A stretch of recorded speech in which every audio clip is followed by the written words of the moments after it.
Throughout the Alpha and Beta quadrants, the Vulcan species became famed for their mastery of the mind, suppressing emotions and devoting their lives to logic and rational discussion, becoming a force for peace and diplomacy throughout the region. Yet long before they helped found the United Federation of Planets, the people of Vulcan lived in turmoil and strife, developing weapons of mass destruction and bringing their civilization to the brink of annihilation. Although most agree Vulcans evolved on their homeworld, some believe it possible their form of life was originally brought from another world, possibly by a race of highly advanced humanoids who roamed the stars 4.5 billion years in the past, seeding life on many worlds, or else perhaps they were the descendants of Sargon's people, a species that thrived 600,000 years before the Federation, which grew so powerful they considered themselves gods and started to colonize other worlds across the galaxy. Much like the humans of Earth, Vulcans struggled with war and conflict for thousands of years, with Vulcan emotions proving extreme, volatile, and difficult to control.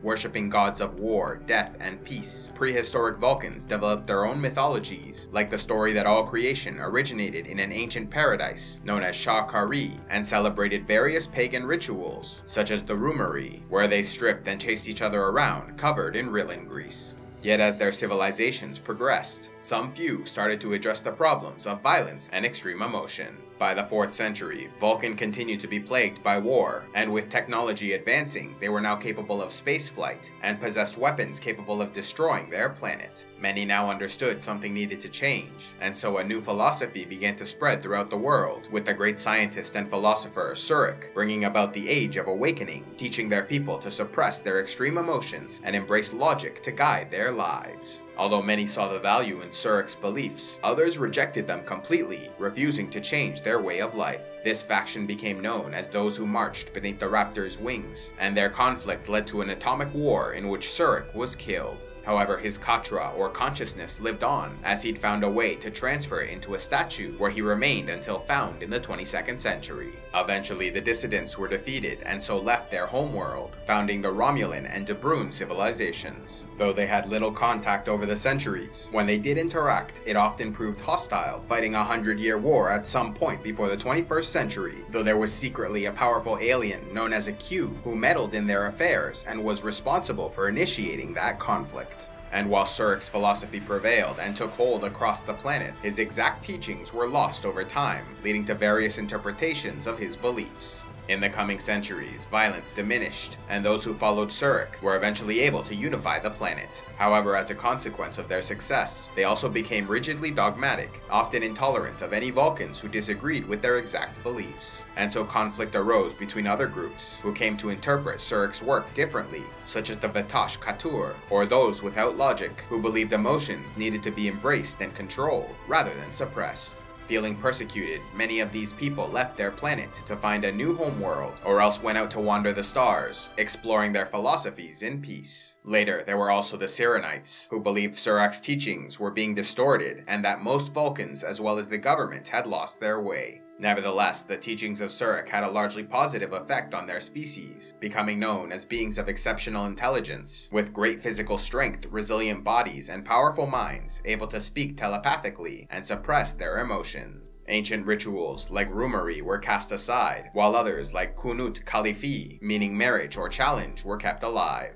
Although Vulcans were capable of mating at other times as well, they were biologically driven to mate every 7 years, during a time known as Pon farr. If a Vulcan waited too long to satisfy these urges, they started to lose their mental control and became enraptured by a blood fever, prompting them to mate or kill. Similarly, their marriages were often arranged at a young age, and could only be terminated through Kalifi, in which two males could fight over the right to marry a female, or in which a female refused to accept her betrothed, defending herself or naming a champion. And while their marriage customs retained some connection to their ancient past, in most other ways, Vulcans changed drastically, training their children with rigorous academic standards, while also teaching them to meditate and suppress emotions. As a result, they eventually brought peace and unity to their planet, once again making great technological progress, so that by the 19th century, they were a prosperous, spacefaring civilization. In the 20th and 21st century, Vulcans went on to make contact with other species, like the Andorians, Tellarites, Klingons, and many others, establishing peaceful relations with nearly all. However, with the Andorians, relations grew strained over time, eventually leading to conflict and war over border disputes. The Vulcan government's most productive relationship developed with the humans of Earth, whom they observed for many years until 2063, when they finally developed warp drive, the final technological achievement necessary to approve first contact. Based largely on a system of meritocracy, the government of Vulcan was theoretically comprised of the best diplomats and leaders on their planet, becoming known as the High Command. This government entered into a partnership and alliance with the United Earth government, helping them advance their technology to become a part of the galactic community, yet purposely slowing their rate of development to give them time to mature as a species, eliminating war, disease, poverty, and embracing peace. Humans proved remarkably quick to learn and change, with Vulcans needing 1,500 years to accomplish what humans achieved in a century. Although Vulcans continued to keep some technology back from their allies, with their ships able to reach Warp 7, while humans remained at Warp 5. By the 2150s, they were largely regarded as equals, with Captain Jonathan Archer of the Earth ship Enterprise NX-01 and his Vulcan First Officer, T'Pol, doing a great deal to create better relations between their people, by exposing corruption in the High Command, leading to the Vulcan Reformation and fall of the government, replaced by new leaders who were grateful to Earth for their assistance. Archer would also help negotiate an alliance between humans, Vulcans, Andorians, and Tellarites, which came to be known as the Coalition of Planets. This alliance originally began to oppose the aggression of the Romulans, who were working to undermine the growing friendship between these species, and who had been secretly working with the previous Vulcan government to bring their ancient kinsmen into the Star Empire.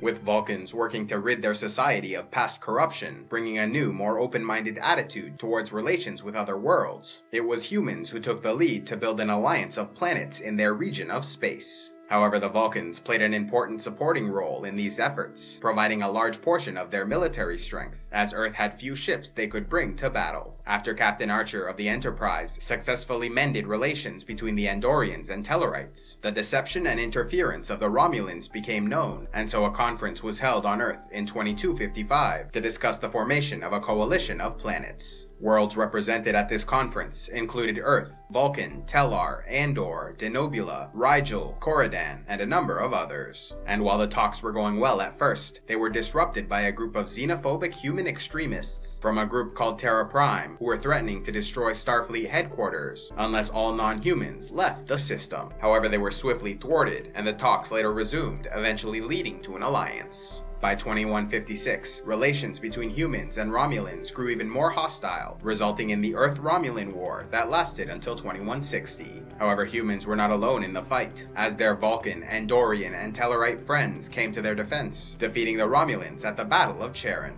Seeing the benefits of such an alliance, these worlds then came to form the United Federation of Planets in 2161, to be governed by a Federation Council comprised of representatives from member worlds. Over the next few centuries, Vulcans would play an important role in helping keep these planets united, and often served as diplomats to outside species as well, negotiating peace agreements and working to bring other worlds into the Federation. Although headquartered on Earth, Starfleet, which served as the military and scientific branch of the Federation, started to accept members from allied species, which had begun with Captain Archer's first officer, T'Pol, who joined their organization after having a conflict with the previous Vulcan government. Yet once the Federation was formed, many of their species, as well as others, came to serve in Starfleet, and by the 23rd and 24th centuries, entire ships were run by Vulcan crews. One of the most important figures during these years of Federation expansion was Ambassador Surak, a Vulcan who served on the Federation Council for many years, responsible for a number of great diplomatic accomplishments, including helping to bring about a century of peace between the Federation and Klingons through the Khitomer Accords of 2293. Although he had a child named Sybok with his first wife, a Vulcan princess, she soon died, and after living on Earth for a number of years, Surak married a human woman named Amanda Grayson, having a child of mixed ancestry they named Spock. Although he and his father would have strained relations for many years, Spock nevertheless largely followed in his father's footsteps by becoming one of the wisest and most important Federation diplomats of the 23rd and 24th centuries. The Vulcan Spock earned recognition early on in his career by becoming the first officer to Captain James T. Kirk aboard the USS Enterprise during their famed 5-year mission from 2265 to 2270. However, years later, he continued serving the Federation as well as his home planet of Vulcan as an ambassador and diplomat, even traveling to Romulus in 2368 to discuss the possibility of reunification between their species. Unfortunately, the effort proved a difficult prospect, and he spent decades living on their world, trying to improve relations. Although there was a time when Vulcans placed little value in exploration, with so many years since the Vulcan Reformation, their species were now proud explorers, amongst the first to travel into the Gamma Quadrant upon the discovery of the Bajoran wormhole. When the Dominion then used the wormhole to invade the Alpha Quadrant, plunging the region into war, the planet of Vulcan itself soon became threatened, with the capture of Beta Z and an attack being launched directly against Earth. Yet an alliance between the Federation, Klingons, and Romulans were soon victorious in driving back the enemy, and peace was re-established. Although they fought side by side during the Dominion War, a coup d'etat on Romulus led to renewed aggression against the Federation, though their efforts were ultimately defeated. After the death of so many of their leaders, the Romulan government struggled to re-establish stability, further disrupted by the massive disaster of 2387, when their home planet was destroyed by a supernova. Ambassador Spock, who was still living with the Romulans, working on reunification, claimed he could save them, but failed in his mission. Nevertheless, Spock went through with his plan, creating a red matter singularity to at least prevent the supernova from doing further damage. However, Nero, the captain of a Romulan mining ship who survived the disaster, was so grief-stricken by the loss of his home and family, he attacked Spock's ship, resulting in both being pulled through a black hole into the past, arriving in an alternate reality where in 2258, Nero would have his vengeance by ensuring the destruction of the planet of Vulcan, killing over 6 billion of their people.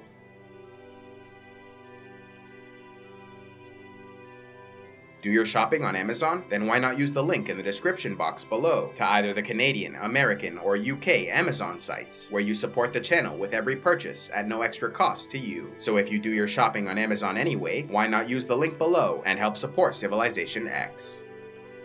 A special thanks to all those who contribute to CivilizationEx, like David, Little Bear Chromie, Your Cheap Date, The Frostfang Tickler, and Thoros the Tall of the Company of the Stormcrows. If you would like to help CivilizationEx, click on the Patreon link, and please be sure to like and subscribe, and click on the links to see more.